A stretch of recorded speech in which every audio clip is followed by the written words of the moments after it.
পরীক্ষা আছে, কোনো চিন্তা নাই, পরীক্ষা দিতে যাবো একদম চিল মেরে ভাই। সবাই টেনশনে মরে যাচ্ছে, তাও আমার কোনো চিন্তা নাই ভাই। লাইফে চিন্তা করে কি করবো আমি বুঝতে পারি না, তাই আমি চিন্তাই করি না। এটা হচ্ছে মজা আমার। তো যাই হোক না কেন, পরীক্ষা তো যেতে হবে, যাবো একটু পরেই বেরিয়ে যাবো, খেয়ে দিয়ে সাটিয়ে একদম চলে যাবো স্নান টান মেরে। তো অত ভেবে লাভ নাই ভাই, পরীক্ষা তো আসবে যাবে, পাস ফেল তো হবে, ওসব কী আছে, পাস হবো না ফেল হবো, এটা একটা কমন ব্যাপার। তো যা পড়েছি লিখবো, না পড়েছি লিখবো না, গল্প শেষ। এত কিছু ভেবে লাভ আছে কি? একদমই নাই। অনেকে বেশি কিছু ভাবে, অত আমি ভাবি না ভাই। এটাই আমার স্ট্র্যাটেজি।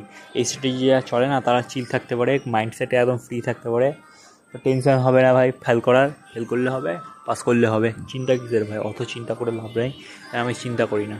তো যাই হোক না কেন, প্রথম পরীক্ষাতে দেখা যাক ষাট হয়ে কি বাট করি, কি হচ্ছে।